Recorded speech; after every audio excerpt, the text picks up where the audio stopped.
All right, welcome to another episode of Little Less Than Random with your host, me, Jason, and Andrew. Yeah, and welcome to the new year, 2020. Sorry for the delay. It's been about a month. Almost a month. Yeah. 3 weeks in. Yeah, the reason for that delay because I lost my voice, so I can't do a podcast without my voice, right?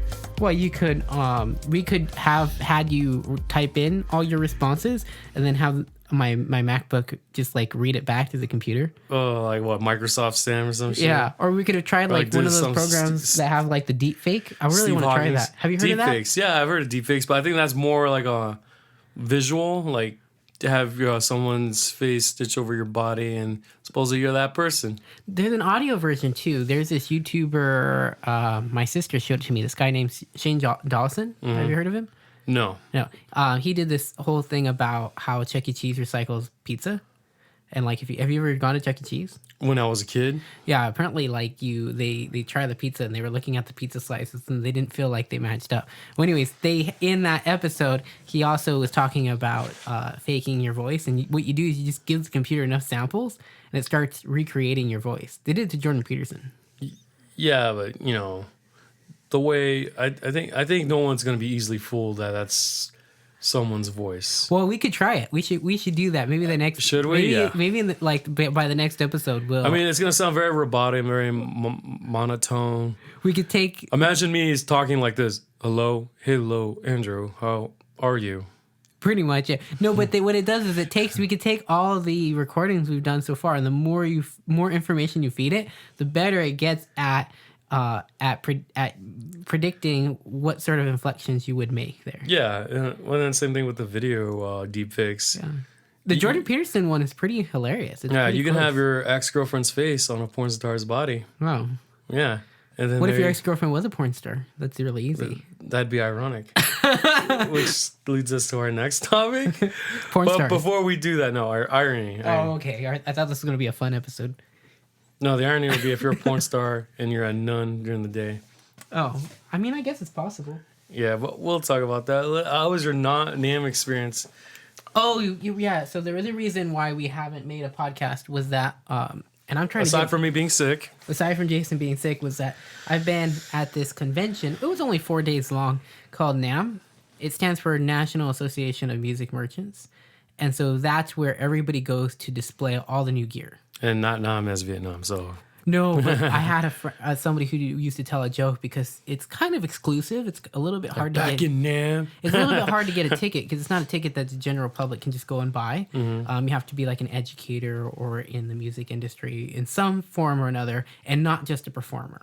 Right? So a regular person like me can't go unless I have some musical background. Unless you're invited as a guest. And probably there for some sort of purpose. So it's open to people who are reporter, like what do they call it? The press. Yeah. Mm-hmm. It's open to the press. It's open to a lot of buyers and people who are creating products, and then also people who are performers who are demonstrating the products too. And so that's really the avenue that most musicians use to get in. And they just, most musicians are there for the gear. What is a little bit underrated is sometimes the talks that they have, the educational courses, and they bring in some, people from the music industry who, like I got to listen to, I forget his name, one of these guys from CD Baby. No, I don't know this. You don't know CD Baby? Well, a lot of my friends, you don't buy a physical CD anymore. So they post their music online. And so everything's online nowadays. So. Yeah. Well, the cool thing about that is you don't have to imagine a maniacal person behind a desk deciding whether you get a record deal or not. People just go straight to online and they can market themselves and start promoting themselves. Yeah. I wonder how many SoundCloud rappers have you bumped into? Well, the funny thing is I don't even know because a lot of people I see so rarely and I kind of know, but I wouldn't recognize their face when I'm talking to them. So you have no idea how many famous people you are talking to. Famous? Air quotes. Yeah, well, famous within a certain context because, like, you can meet somebody who might have videos with millions of views.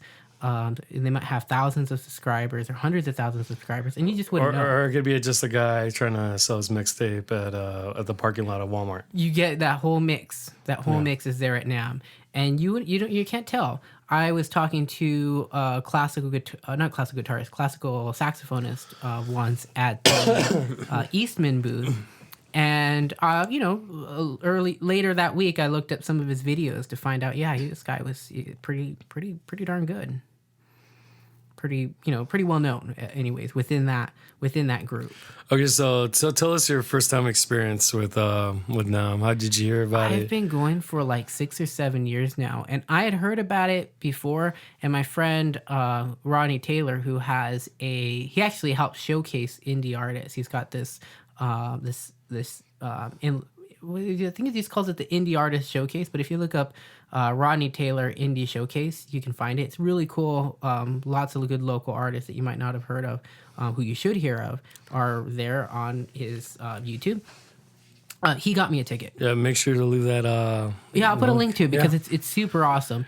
He got me a ticket just to help me get the experience, and I took some pictures for him and that group. And so, in a way, I was working, but kind of working, not really working. It was mostly fun.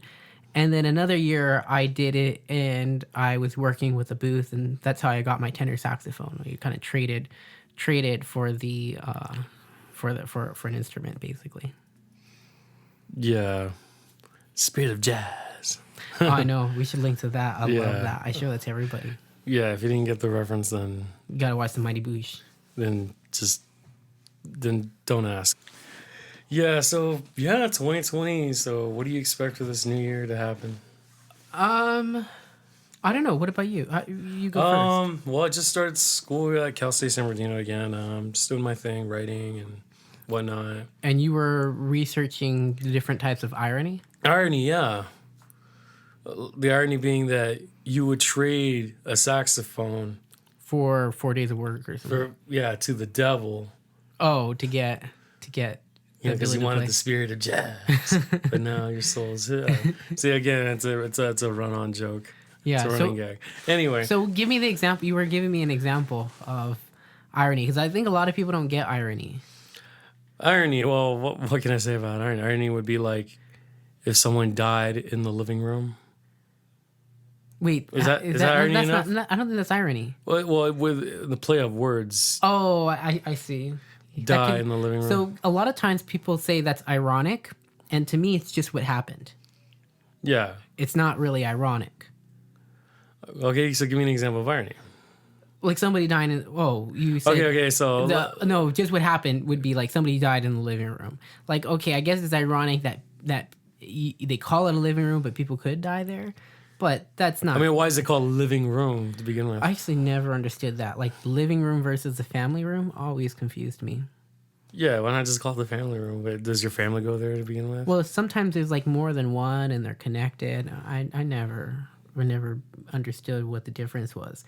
My brother joked, well, this is a little bit maybe too much information, but he's like, the living room is where your family watches TV, and the family room is where your dad sleeps.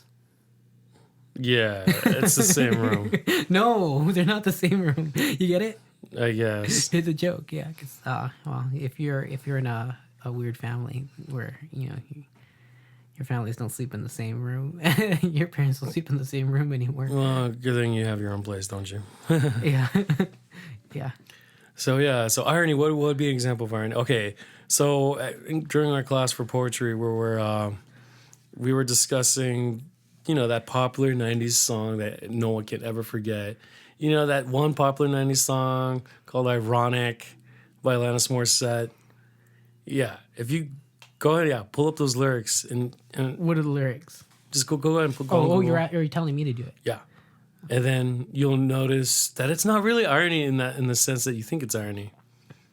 All right. So she says, is it copyright if we use some lyrics? No, huh? We can actually show part of the video if we wanted it, as long as we're commenting on it. An old man turned 98. He won the lottery and died the next day. Is that irony? I said that just sounds like what happened. And how does it sound like it happened? Sound like he was an older guy who, eventually was going to die, right? But you would agree that you're saying that it's not irony then? I would say that's not irony. Okay. And the reason why is because, well, if you give him the context, when you're 98, you're kind of, or in your 90s, when you're really old.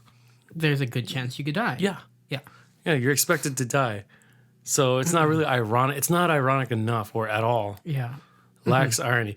But it would make sense if, say, someone like our age, 30 or whoever, wins the lottery, then dies Which is the like next 30 day. is like the new 98 sometimes. Yeah, we're really that old, Andrew. Yeah. I know. Right before my birthday, there was a jazz band playing that I really like, and they were playing on a Wednesday night, and I was like, "Well, should I go?" I ended up staying inside. I guess you could say that's ironic. Well, somebody wished me happy birthday, and I was like, Yeah, but your birthday until... I'm so old that a band I like is playing on a Wednesday night and I stay inside." Here's something being more ironic. If, let's say, your birthday was next month, but it was just what, a few weeks ago? Yeah. But they think it's next month because they didn't bother to ask you. They don't care to remember. Nah, well, That'd be an irony in itself. It's situational irony. I think birthdays when you're an adult are less important. And, even I actually don't like, tell me if you understand this feeling. You just don't talk to each other for a whole year, but once a year they say happy birthday. Yeah, that's more like your acquaintances. Yeah, well, it's like I have like one or two people who will send me happy 15 birthdays. people you don't really talk to, but we they're never talk. understanding. Yeah. Although I guess it's still good. The thing about Facebook that keeps people around who you're not close with, but maybe you could be close with. Yeah, like I'm just checking up on you, I'm reading your story. Well, that's true too. You don't know who feels like they know you because they read your stories a lot. Yeah. I only recently learned what stories were on Instagram. It's just like a small glimpse of what they're doing without actually going and scrolling. It's just a quicker way of just... I don't like it though because you don't save it. It just disappears. You can save it. It doesn't save, so you can, like if you go visit that you person's... can archive it, you can save it, yeah. But if you go to that person's Instagram, does it show up on their Instagram? Yeah, it does. I didn't know that. That's if they wish to save it. Oh, okay. I think a lot of people don't do that and they end up with only a handful of photos. Yeah, they're called highlights. Oh, okay. And here I am knowing more social media than you. Well, and that's kind of ironic because you're the more social one than I am. No, I'm probably not. And I'm using social media. I'm probably less social than you. Well, whatever. It's kind of ironic. Although I used to get paid to do the social media marketing for a company. Yeah, how was that? I liked it. It's a lot of... It's not actually not that much work. If anybody's doing that and they feel like it's hard to keep up and keep things posted. Well, you're just posting stuff for the company? Yeah, but there are dashboards that can help you post on various different devices at the same time if you feel like it's a lot. But it actually isn't that much work. Yeah. I find it ironic that something does your job for you. What helps you do your job for you? You still have to make the posts. You still have to create the headlines, hide the links, make it look nice. You still have to do all the work, really. Yeah. I think, okay, so going back to NAMM, that was, I think, one of the biggest takeaways was the guy from CD Baby talking about how to promote your album and your work and what you're doing. And one of the things is that people tend to rush to do something like right away. And in fact, I'm kind of wondering if maybe we should just like we're rushing to make this podcast. How ironic. Well, yeah, I was going to say that that may relate to us because we pretty much post. We do about a podcast. We've been doing about a podcast a month or something around that. A couple that were closer, and then we post them after we do them. Some people have like a queue of podcasts, and that might be advantageous or disadvantageous to us. Especially, if, let's say we want to have guests. If we have a queue, the disadvantage would be like, let's say something's very timely, like impeachment, right? By the time the podcast comes out, that could be no longer relevant. Oh, yeah. I guess there's no... Since we're here anyway, I guess it's not worth mentioning what happened in Australia. You can. Go ahead.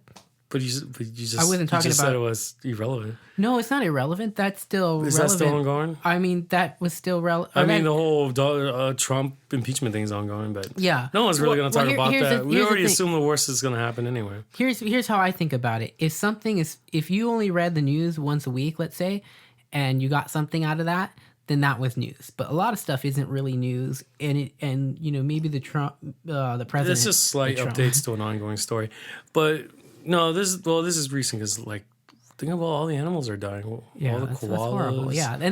Yeah, and all the kangaroos. and the fact that many species might of plants and maybe even some animals have gone Animals, are like- going to gone Okay, extinct. okay. People are gonna argue, oh, is it climate change? Let's not go there. But is it climate change? We could go there. It is partially due to climate change. Or is it just crazy ass arsonists setting up fires to make a point? Well, the fires might be easier and more harmful, more impactful because of a drier climate, or so it's not unlikely. Cold. You know what I find ironic that it's January We're talking about the and it feels like 80 degrees outside. I know.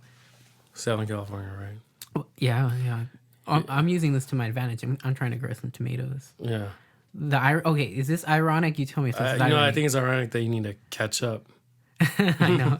Okay, tell me if this is ironic. Right. Okay, so in most places to grow tomatoes, you have to plant them after the last frost, and then they die when when winter comes and it starts freezing again. In California, so your harvest is during summer, right? In California, summer it's the opposite. It's the heat that kills them, and so you're pretending like winter and the rest of the time is your summer. Here in Southern California. Well, Is that ironic? Is that an example of irony? that was a lot to take in. I guess it is. It's It like has the to. reverse, right? It's like you just flip the switch. Yeah, because your summer, the rest of your year is cooler, but your summer is so extremely hot that it kills. Yeah, it's just like in some parts of the world, gravity works the opposite way. Oh, I don't believe in gravity. Supposedly, water going down, it goes up. I feel like I'm being pushed rather than I'm being pulled. I'm joking. I'm trying to That's quote what she said. Phoebe from Friends, Regina Phalange. Yeah, I find it ironic that. No, I don't have any irony jokes for that. I don't watch Friends. Is it too late to watch it now? No, it's actually probably more interesting because you can watch things and see if they would survive 2020 standards. Moral You know what? standards.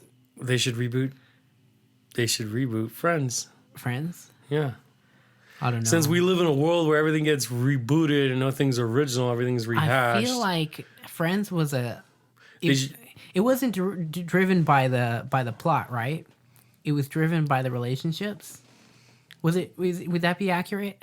I guess. Then again, I haven't watched Friends, but I guess that's what the show's about. It's kind of like Seinfeld, right? Where you're just more invested in the characters. You don't necessarily have to watch them chronologically, the episodes. No, I don't think one episode hinges on the previous episode. Yeah, I mean, there's a little bit of that, but not too much. Yeah, it's just them. You could just watch it out of order, and it doesn't. Yeah. Same thing with The Office. I think there's a natural progression where there's a certain point where it's just got to end. Well, yeah. Surprised The Simpsons is still Yeah. going on. Oh, but I've heard people say that it's no longer good. I don't watch it. Yeah, because it's been dragged out for so long. Yeah. That, Yeah, so there's just a time where maybe Friends is met. so its there's no natural more end. character development. Yeah. Yeah, South Park is still going on. South Park is still on just because it's satire, it's parody. Yeah. It keeps up with the times. Never It makes gotten to. makes fun of everything you and I like to make fun of. Oh, well, I know, right? That's interesting. Well, I liked Family Guy. Yeah, Family Guy. Yeah, that's a hit or a miss. Yeah. It was funnier when it started, and it just tries. To I be haven't been funny. watching it, so I don't have cable anymore. Too. I don't really watch much TV. Hulu, I don't do that. No, Disney Plus. I haven't done that. I have Netflix. Hey, you know how there's Netflix and chill, Disney Plus and Thrust. I've heard that one. Yeah. Yeah. There you go. You can quote me on that I think somebody beat you because to that I one. didn't quote it. Is that ironic? Yeah. Okay. I And think, welcome back. well, every time we do it, we say welcome back. You don't have to say that. Oh, sorry. I like to be formal. They don't even know we took a break. We could take like 20 breaks and then come back. Well, we did say we were going to take a break. Yeah, but I'll probably cut that out. Yeah. We're going to cut a lot of things out, including the sentence. Yeah. Well, I was cutting it out too because there were some machinery and lawnmowers going on outside, and it doesn't always make for the smoothest listening, especially if you're trying to sleep. If somebody's using this to sleep, Yeah. I use podcasts all the time to sleep. Sleep, yeah. Sleep as I'm observing all. Well, I like podcasts for sleeping and driving. Okay, so what did you want to talk about today, Jason? I mean, Australia with the animals. Well, there's not much to say other than pray for the animals. Oh, well, I mean, you could pray or you could donate and do something. Or donate. Yeah, I'm Yeah. just gonna virtual signal by Saying pray. just pray and not really do so. I know, right? Yeah. I'm sorry. I don't mean to sound hypocritical. No. It's just, I mean, well, what can I do? I mean, yeah, it's happening. What am I gonna do? There are organizations. Am I gonna put on my superhero cape and make a difference? Well, No. what you could do is, I think there are a lot of people who would say want to donate, but they don't know who to donate to and who's trustworthy. You could do some research and find out what's a good organization to donate to that has a high rate of return. Right? And then you could donate and then promote something that you know is worthy. Because there's a lot of fake organizations out there. I Probably. think that's why people don't donate more. Yeah. They don't trust who they're donating to. Supposedly, like on Facebook, like when it's your birthday, instead of people giving you like presents or something, you can have them donate for your birthday for your cause. Yeah. But is it reliable? Well, some probably are, but yeah, what percent of that money? See, is for my going- birthday, yes, I turned 32 this year on the 6th. So I just really said, hey, pitch in for the amputee, donate to the amputee coalition. I only got like $45 out of the 200. But that's fine. But 45 if they bucks can is get $45, that's that fine. They Yeah. didn't have before, right? Yeah. Yeah, it's $45 they didn't have before. Yeah. Well, that's Yeah. cool. Yeah, what would be your charitable cause? Music? No, there were two. I think I have Amazon Smile. I think everybody should do an Amazon Smile. Do you know what that is? Yeah, it's you donate to whatever cause. It matches a small, tiny percent of what you donate. I probably donated like $20 total through that. So there is What was the charity? It was Skeptics Society, and so it's to help combat misinformation. And then let me guess, you were skeptical about donating to it? No. You see the irony in that? Well, I think you do want to donate to something that you know has a high rate of return.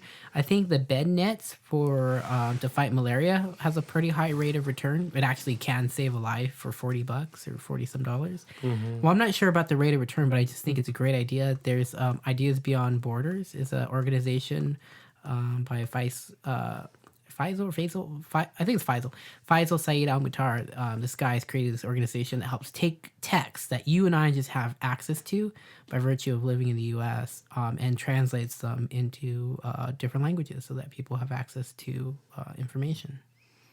Yeah. Because, information is empowering. And, Yeah, information wants to be free.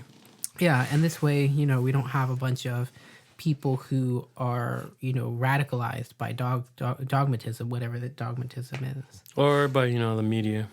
or by the propaganda too. So, I mean, if you can read text from different parts of the globe, it's really interesting to read newspapers, let's say, from other countries, get a different perspective. Yeah. So I don't know. I'm trying to well, let's switch topics here for a second. So I'm trying to. Well, I'm taking writing classes, so maybe from time to time I can share something here in this podcast. Oh yeah, that'd be cool. For add in a little more time.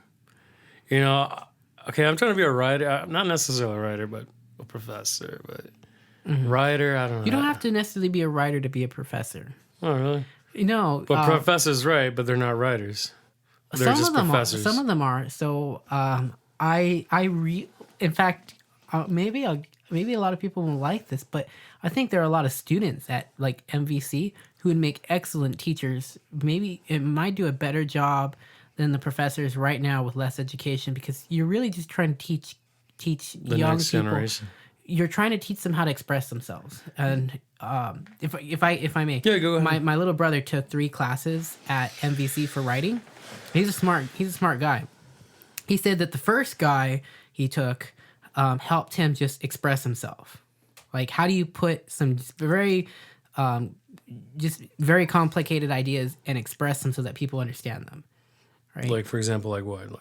Well, just any concept that you have, you want to be able to express in a way that sounds professional. So have you ever seen those they say, I say templates? Well, it's basically like, well, some people would argue that blank, others contend that blank. It's just to help Just build the argument. Yeah. build up the argument. Exactly. So one of his teachers really taught him how to do that. His next teacher he took really taught him how to organize a research paper. And then the last teacher he took was actually one of the more highly revered teachers at MVC. Taught him how to jump through hoops. Okay, I'm just curious. The one I'm not like, gonna say I'm literally not, I'm jumping not, through hoops. Yeah, I'm not literally, figuratively. Okay, jump through hoops. Yeah, and it was so- through that. Okay, Yeah, in order to pass the class, know, yeah. and most of the students didn't pass the class, and very few of the hoops had anything to do with writing. You know who I'm talking about, don't you? Yeah. Maybe you do, maybe you Clever, don't. clever. No, it's just really it's true. Maybe you don't know who I'm talking about. I have you keep winking at me like you know, but I have a feeling you don't know. No, No, it's not me. I mean jumping through hoops. Oh, basketball? No relation to basketball. I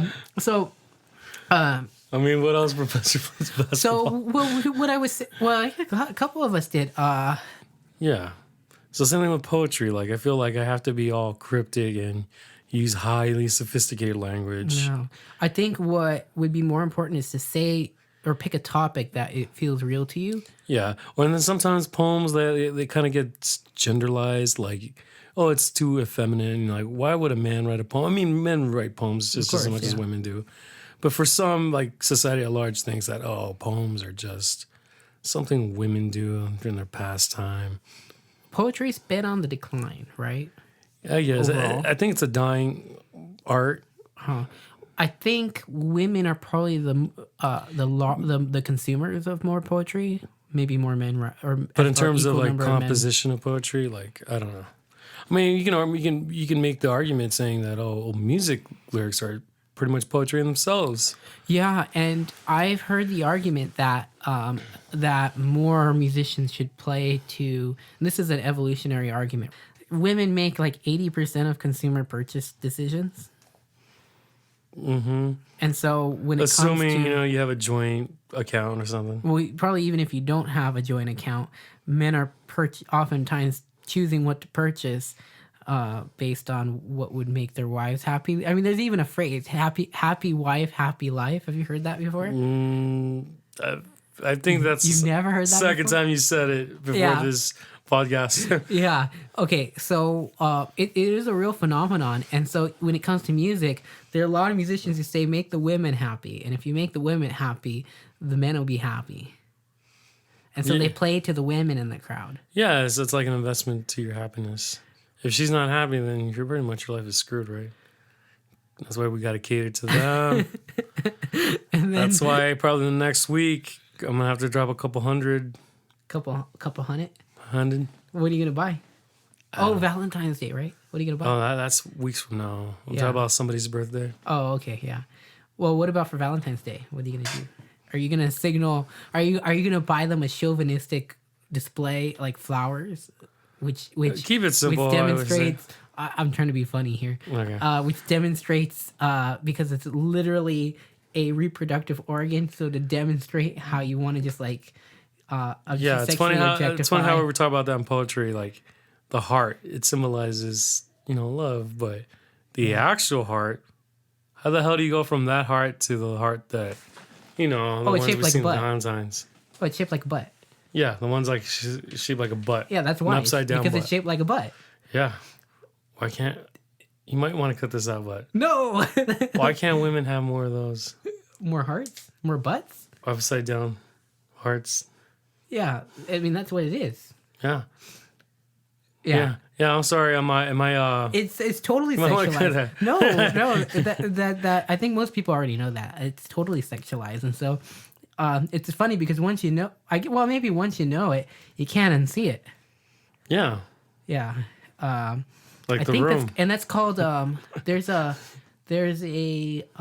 symbol. One time I recognized it. There was a poem. I don't remember what the poem was. Who was it by? Oh, this is like 10 years ago, but I remember the discussion more than I remember the poem. But there was a description of water and a pearl, and you've heard of phallic symbols before, right? A phallic symbol representing the male reproductive organ, right? Phalanx. Yeah. There's another symbol that a lot of people don't tend to refer to, but it's called a yonic symbol. All right, and hopefully I got that right.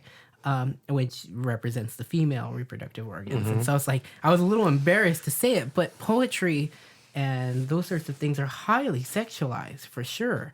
And so going back to what you were saying about it being gendered, to me, it's not surprising that it's gendered. Yeah. Well, I mean, yeah, there was even a poem where like baking bread was a like actual symbol for making love. Oh yeah. Yeah, so I don't know. So yeah, that's interesting. So I'm gonna be composing my own poems. Yeah, so you should. And I have my own fictional writing going on as well. Whether I want to share with that, I don't. Here in this podcast, I don't know. I feel like a novice. Well, maybe it depends on the time. So I think a poem could be read very easily on a podcast. Poems are like, thank God, like poems can be just done. No, well, not quickly, but just it's something that needs to be written very little, but yet well thought out enough. Are you talking about like Carlos Williams? That sort of short poem. How short is short of a poem? Do you know Carlos Williams? It's like it's a hilarious poem. I think it sounds from like Go on, remind me. It's like that. I ate the plums that were. I'm paraphrasing because I don't have it right in front of me. It's something of the effect of I ate the plums that you had in the ice chest. They were delicious. Thank you. Something like that. So it's something to rub it in somebody's face. I remember a certain professor who should not be named because I think you have some bitter jealousy of rivalry. Oh, come on. He shared a poem, I forgot, but it was like really short. I don't have any jealousy of this guy. Well, rivalry, I don't know. Oh, because we went to school together. Yeah, I don't know. Well, I think that anybody you respect becomes your rival. Wait, Andrew, why are you squinting at me just now? Remember? Here's why I'm looking at you. Remember one time I asked if you considered me a rival, and you were like, nah. And I'm like, really? Like, well, like, in terms of what? Like Naruto and Sasuke, obviously they're rivals. But to be the best ninja, Vegeta and Goku, to be the best warrior fighter, are rivals. Like, yeah, that's what I'm saying. It's well, what are we rivals at though? What I'm saying, like, okay, so let's say you have even if you have a nemesis, right? You've got to respect them enough for them to even be on your radar to be worth being your nemesis. Oh yeah, like Joker and Batman. Like if you watch, well, you know who doesn't make a good nemesis? Who? Team Rocket. Yeah, because they're incompetent. They're not really I mean, they kind of made it far, but they're not. They're more like comedic humor. Yeah, and like it's like if you watch the episodes, it's really never Team Rocket. Team Rocket's just sort of getting in the way, but they're never really a threat. They're more like a nuisance. Yeah, it kind of just drives the plot. It's like bit. Another part of the plot is the real threat. Like the plot, something going on that's the real threat. Then when it's already kind of annoying and bad. Okay, you're virtually signaling your Pokemon nerdiness right now. Right. No. Yeah. I just recently found my Pokemon Yellow game. Okay. So yeah, I was gonna make a reference too. It's like Joker's not complete without Batman. Yeah. Okay. So I don't know if you watched the Lego Batman or the movie. I didn't watch Lego Batman. Supposedly, it's almost like a romantic relationship they have. It's like, I hate you more. So I think I was offended that you didn't see me as your rival. But how, in terms of what? We got to have something that makes us rivals. I know, right? Right, because we do so many. I mean, we're both in the realm of academics. We do so many different things. Like, I guess if I played video games, and you thought I was good at it, I would be a rival. Okay. So you think we're rivals in terms of just intellectual discourse? I don't know. I was just joking with you. Oh, so we're not rivals then? I don't know. It's just that usually. Okay, the only way I could be a rival is if I'm a better basketball player or a better jazz player. I guess so. I don't know. Yeah. Because other than that, we have nothing in common for us to be rivals. Well, rivals are also, I think, people you draw inspiration from too. Well, it's like you draw inspiration from them, but you try to like top them too. Exactly. So like, you know how like every single time Goku gets stronger, Vegeta gets that much more more motivated to get to the next Super Saiyan level. And to catch up to him, right? Yeah. Or the reverse. Have there ever been occasions where Vegeta's stronger than Goku? Maybe at one point. I know he did defeat him, but only when he was in the Majin Vegeta state. There was one point, I think, and I don't know, this might not be canon, where I think it was Beerus?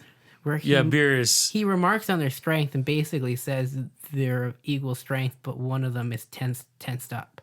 That Vegeta's tensed up. Yeah. And that slows down his movement. And that's a true thing with musicianship too. If you're playing a really fast lick, if you tense up your hands, you're not going to be able to play it quickly. Yeah, and then another note, Beerus says that, Vegeta might be worthy of being the god of destruction one day. over Goku. Oh, Yeah. wow. I don't remember that part. And of course, because you haven't watched any of the Dragon Ball Super, you just only watched Z, have you? Oh, I don't remember. Did you even watch Dragon Ball Super Broly? Do you like Dragon Ball? Do you really want to say that? I mean, what's this podcast rated? I don't know. Do we even have a rating yet? No, it's on YouTube. If you're listening to this, I assume you're a mature adult. Yeah, I think the 5 people. The 5 people that listen to this podcast, you know who you are. Yeah. You're all adults, so fuck it. I think. But if we're trying to like send this across to everyone else, we have to try that. Yeah, I hope you're not one of those people that like, oh, they listen for it to the first 2 minutes and then they just tune out. It might be. Yeah, I don't know. And then we demand that you donate to our Patreon. Yeah. I mean, 5 minutes of me and you haven't not once donated. How dare you?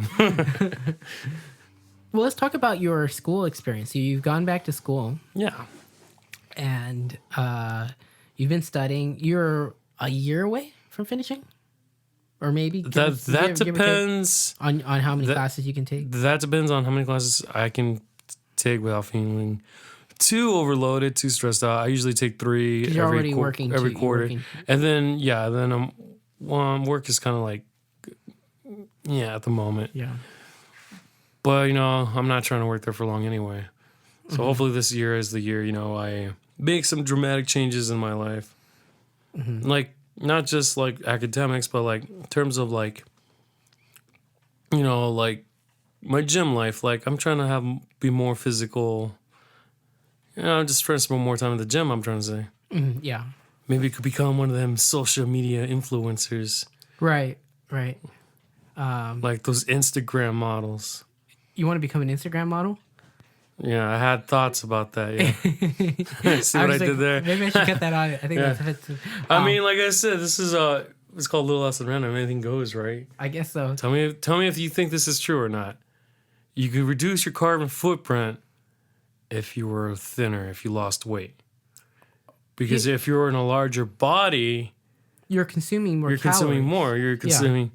Yeah, that's. You're having 3-5 meals a day. That's probably true, but there's it's probably not that true, and here's why. It's just like probably economy. So should we blame larger people for climate change? No, I don't think so. If you look at the numbers, and I don't have it sitting in front of me, but it's a tiny portion of our carbon footprint comes from agriculture and that sort of stuff, and from meat intake. And so, like the people who argue you should switch from meat to a vegan diet for climate change, if everybody did that, you'd have to grow more stuff, more vegetables. Yeah, because then everyone's a vegan. Yeah, so your carbon footprint would go down, but it wouldn't go down that much. Okay, let me ask you something. Have you ever seen the movie WALL-E? Yeah. Okay, you see where I'm getting at when I say larger people? Yeah. Carbon footprint. What do you think that movie was about? It was about wastefulness, right? And then what happened to all the people of the earth? Yeah, they got really. Yeah, spoiler alert for anyone who hasn't watched the movie that's been out for like years, 10 something years. So, obviously, so they became obese and they didn't want to do anything. They stopped living their life. Right. Yeah. There's total. That movie had a message. Yeah. Yeah. So I rest my case. Yeah, that makes sense. I would say that there's. Except we don't have floating chairs though. Mm-hmm. But I think the bigger commentary there was not that it was the mountains of trash.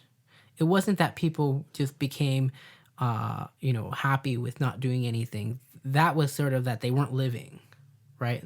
That was kind of the thing that they were trying to tackle there. I don't think that somebody who's carrying 30 extra pounds should be blamed for climate change. But I do know, and I know plenty of, and it doesn't offset other bad habits. So if you're a super thin person who's got, you've got your 8-pack of abs. 8? I thought it only goes up to 6. Some people have those 8-pack, right? If you drive in an SUV or even a smaller SUV to work, 30 miles to work every day, you're just, you're one of the worst. What was that again? Honestly, like if you're driving in an SUV every day to work and you drive 30 miles to work, And we're just about just one person, right? we're just talking one person. No one's carpooling anybody. Yeah, you're not carpooling to work, and you're driving this large car. You're emitting a massive amount of carbon. Okay. And so the things you could do to reduce your carbon footprint are to look at what you're driving, right, and how far you're driving it, and to do things like do more carpooling, fly less, take fewer trips. I know a lot of professors who will rail about climate change, but they'll take as many as 3 or 4 air trips. Oh yeah, Throughout the year. And some people more. You know who Whereas is some affecting people- the environment? People who fly. You know what type of flyers? The people who constantly fly between. I don't know.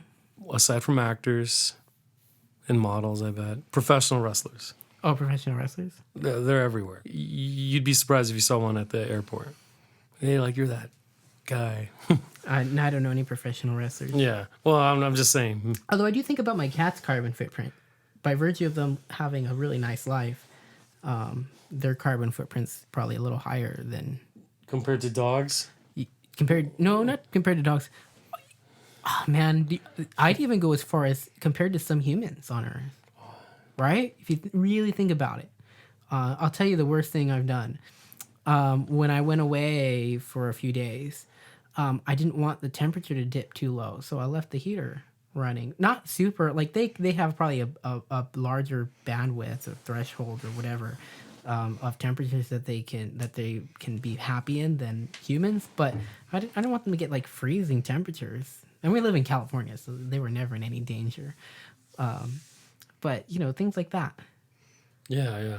I have a fountain so that they'll drink water that runs constantly. Well, there you go. Yeah.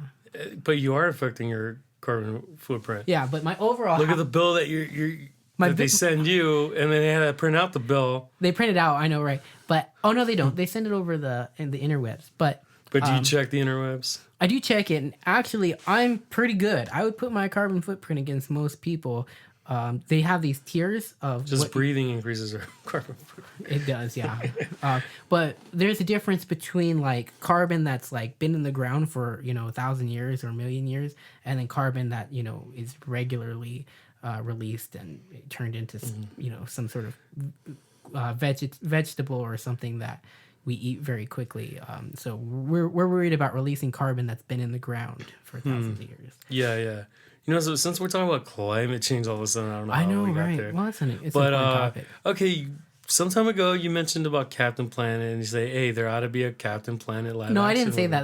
that. It was this conversation my sister was having. And she's like, who should play Captain Planet? And I already He did told live you action. who, but you didn't see the video, did you? No, I haven't seen the video. Don Cheadle, Okay. the guy who played War Machine in Avengers. Yeah, I'm sure it's good. I don't know. I haven't seen it. You gotta. It's a parody. You gotta watch it after this podcast. Watch it.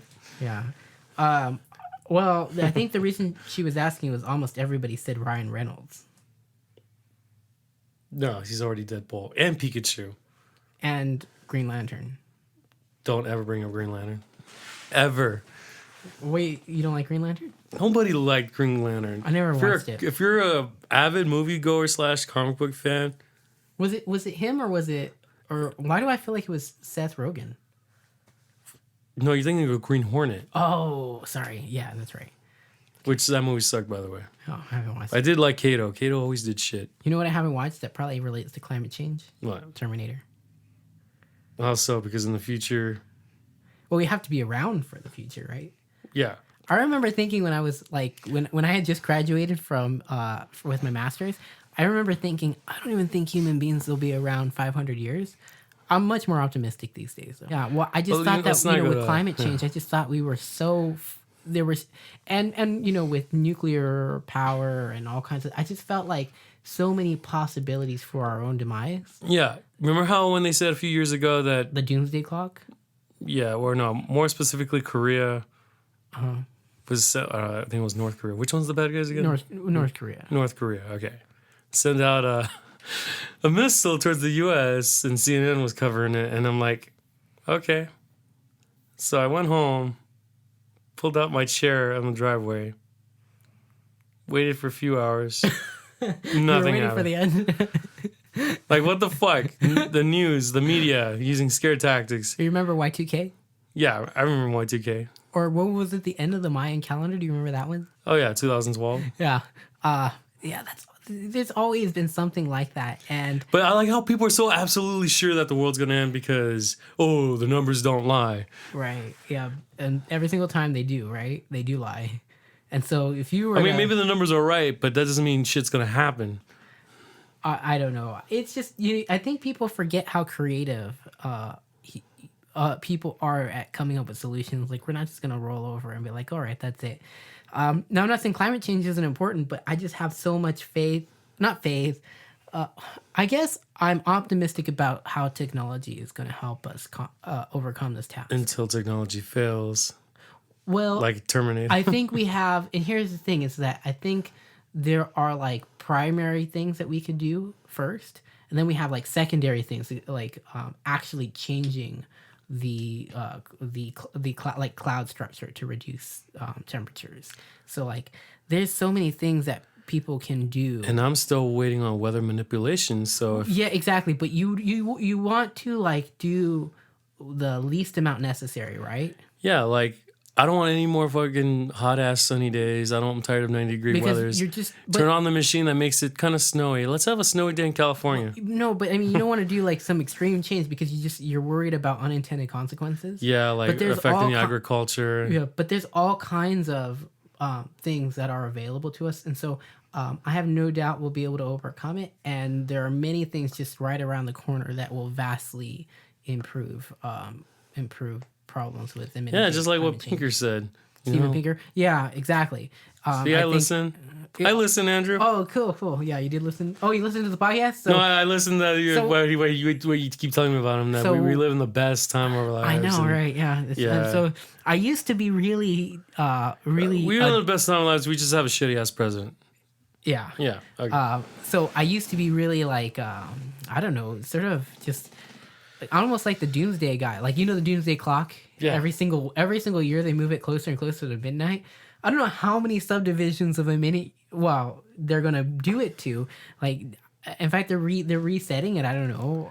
Probably they'll move it even closer to midnight. I like how you talk about again. Doomsday Clock, but you've never read Watchmen or seen the movie. Well, no, there's the Doomsday Clock. It's probably based on. Well, I don't know if which one came first. Oh. But a guy I used to like, and then he let me down. Let me guess, you would say the end is nigh. Lawrence not Bill Nye. Lawrence. Not Bill Nye. You know those people, the ones that are saying the world is ending. They say the end is nigh. No, I don't know anything about this. No. Okay, I don't know. Well, this guy Lawrence Krauss, he used to work and sit on the panel that would decide how you move the doomsday clock. And it was originally based on nuclear weapons, but now they've started to take into account climate change. But I'm optimistic. So wait, there's someone actually created a doomsday clock? There is a doomsday clock, yeah. And every year, or I don't know if it's every year or every so many years, they look at like midnight would be doomsday, right? And so they've set the clock and it's like, well, now it's 4 minutes from midnight. Now it's 3 minutes from midnight. They just keep moving it closer and closer to midnight, but nothing happens. Yeah, it seems like a lot of waste of time just to like create some moral panic. I don't know.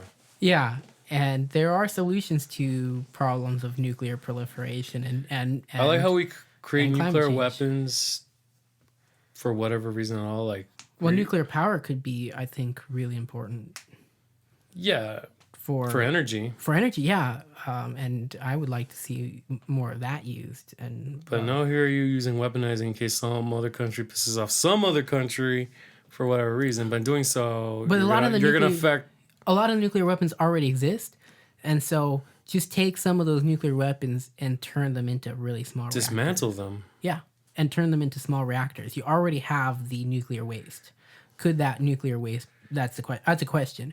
Could that be used for smaller nuclear reactors? Like we create weapons, in case like I said, like just as a threat, as a detergent, I guess. Detergent? Not detergent. Deterrent. I mean, yeah. Detergent kind of works. Let's use nuclear detergent, and then before you know it, toxic masculinity. Yeah, and then we're gonna get more toxic. Okay, masculine or not. And even there, like wars have changed how they're fought these days. So like, did you have any thoughts on Trump's use of the drone to kill off the general guy from Iran? Soleimani, right? I don't know his name, But no, I've heard it on NPR. Yeah. Do you have any thoughts on that? Yeah. What kind of drone do they use? I'm sure it's not the one you get at Costco. Oh, okay. Who's this guy that I should give a fuck about? Well, apparently he was a really bad guy.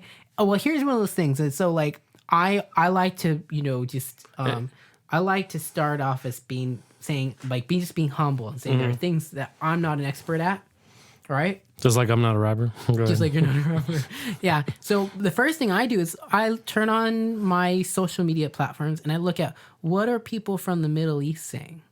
What are people I know and I'm connected to saying? And so like Faisal Saeed Al-Mutar is a really good person to you have a lot of follow. Middle Eastern friends? Not friends, but people I follow who are public intellectuals. Oh, okay. And some people who are in a similar circle, but we might not know each other. Sarah Hayter is another. You might as well just join a group of intellectuals. Facebook has groups of like, for whatever reason now. Well, I gave that example when Jeff was here of that time that I shared something and someone started an argument, and rather than argue with them, I was like, yeah, 2 + 2 = 5. And then she commented on my post to defend herself. That 2 + 2 does equal 5? No, I'm exaggerating. It's a joke, but I just didn't want to get into a fight with a friend, so I didn't like steelman her position. And she comments. She's a public intellectual who's quite well known, who probably has very good use of her time. Somebody I look up to, kind of like one of my heroes, comments on my Facebook. So the chance I had to make a good impression, I missed it. Anyway, going back to what you were saying. The point was that there are these groups of people you could follow. They're quite small, and so they're not famous. And this goes back to now. But going back to the whole group thing, we were talking about. I forgot what we were talking about before I diverted. We were talking about following people who have lived in the Middle East to get a broader perspective, and not of just the whole the whole drone attack thing. Yeah, and not just an American perspective. Because if you let your hatred of Trump, but you said Trump did that. He did. I guess one good thing he did. I don't know. Right. Yeah. And I think I lean more in favor of what he did. But I'm obviously not a fan of Trump. I mean, no one is. So you shouldn't let your hatred of one dude determine every single opinion you have on every action. Yeah, because sometimes they're going to get something right. Yeah, I mean, he's not just gonna I don't know. Should we go there? Should we just talk politics now? Are we like losing our interest? We are a little less than random. Well, if you're listeners, are you tired of us already? Okay, all right. I'm going to turn the table to you because I can tell I'm boring you. No, not boring me. I'm just wondering if you listeners out there still listening. Well, right now probably only our friends are listening, so they're obligated to listen. Yeah. But even my friends only have a short attention spans too. Oh, me too. Oh, I'm the worst. Okay, yeah. So anything you wanted to add before we call it a day, maybe? It's 2020, guys. Make something of yourselves. I don't know. Like, I'm just a disembodied voice to you. But yeah, support our podcast. We're still trying to develop it. Right now, we were just talking about whatever just came to mind. Yeah. But I think we kind of had a good structure. Maybe we start sharing more content. Yeah, I think we're going to do more content, and we want to do more guests. So if you want to be a guest on the podcast. If you're somebody that wants just, get their name out, whatever you're doing, if you're just a person of interest. Jason's going to work on the logo and the Patreon account. Yeah, I'm going to work on my homework, my poems, my professional writing. No, you're going to work on your influencer status. Yeah, I'm going to try to be an influencer. Yeah, it's so I can make a duck face pose on Instagram. It's getting harder and harder. I know to make it as an influencer these days. So there's all these new laws and rules that you have to and regulations that you have to abide by. So like you can't. YouTube had a new rule about advertising to children. Did you hear about that one? I don't know. I just show kids cereal commercial toys and we see on TV. So like, let's say your channel has a lot of cartoons and they argue that it's geared towards children. You can't monetize your channel. But how does that work? It's not like the little kid's going to be like, I want to get that Baby Yoda toy. Right. And they turn off the comments too. I mean, I don't know. So it has something to do with capturing data. And there's a lot of stuff like Yeah, that. just like I don't like how I get advertisements about baby products and I don't have a baby. Oh, we got to talk more about one of the comments. So one of our listeners, we do have one listener, and she'll know who she is, who said, I want to hear more about that Hannah Fry mathematics lady in her book. And so I've just only recently started it. She does talk about how they categorize people. So there's different algorithms for how people get advertised to. So right now you're in a category of groups that are likely to have children. Oh, because I'm in a relationship, so the prospects of me having children. Yeah. So pretty soon it's going to start showing. In fact, it's probably doing this to Laura. It's probably showing her images of rings, so that she'll start thinking about. So depending on what we post on social media, and the algorithm determines ads and your based on our lifestyle, based on your lifestyle, based on your age, based on types of things that you watch, and so it's gonna try to put you into categories. And it's interesting to see that because you can actually find out. Oh yeah, I know my cat. My cat likes to do that. Oh yeah, that reminds me. If you're a cat owner and you take pictures of your cats like incessantly, right? Well, Instagram or social media, whatever. Start advertising cat food to you. Exactly. I bet you it would. I bet you it would. And then also, like when you change your relationship status on Facebook, it starts to put you in a different group. And if you click on it on something, or you pause on certain sponsored ads, it might start to put you in groups. And so, like Facebook, you can actually test what your stuff is. You want to walk through it with me so I can tell people how to do it? It's kind of cool. Sure, yeah. Okay, so if they're still with us, so you go to Facebook, and then I'm doing this from the desktop. You click on the arrow in the right corner for your settings. And this is really cool. So it goes to, you go down till you get to... ads. Right there, ads. Oh, yeah. No, ads. Yeah. Click on ads on the left-hand side, and it says I think it's your information or your settings. I'll try your What about your interest? Because they catch your interest? Okay. Oh, I'm sorry. Oh, your category. So your information and click on your categories. So here's how I am categorized. Apparently, I'm categorized as a parent. Well, technically you are. Technically, I am. Cats. I have 2 cats. Okay. Categorizes me based on my birthday. Categorizes me based on my political position, which is apparently still liberal. So that's good, I guess. It categorizes me based on mobile device, based on being a Facebook admin. How are you a Facebook admin? Oh, because I have, a Facebook page for my music content. Oh, okay. It calls me a frequent traveler, even though I don't travel anywhere near as much as most of my friends. I don't get the healthcare medical services, but it categorizes you based on those sorts of things. So, well, at least it didn't call you. There was another one. Oh, you can see more. Likely engaged with U.S. political content that's liberal. So every little factor. My multicultural affinity is African American. Wait, what do they mean by affinity? Like, I guess it means I'm interested in the type of things that are that's going related on to African American. Yeah, going with that topics or. But how do they determine what you're based on your actions, what you click on, and your categories based on where you are in your life? And so these may be made up based on just your age and your friends group. Wow, this social media knows more about you than you know about yourself. It really does, potentially. I mean, if you have access to enough information. I mean, I like wrestling, so what would it tell me as a statistic? So all you have to do is go through yours. I wonder if you could do it from your phone. You might be able to. Probably, yeah. You have you don't have your phone on you. I don't have it charging, but I just check that some whole other time. And I might not want to know the answer to that question. Yeah, I might tell you you're a Trump supporter, and you didn't know. Yeah, I mean, Trump did had brief appearance in wrestling back then a few years. Oh, he did, right? So you like wrestling, so therefore you support Trump. I support the idea that I don't like Trump. It might tell you stuff. I don't know. So that's one of the way the algorithm works.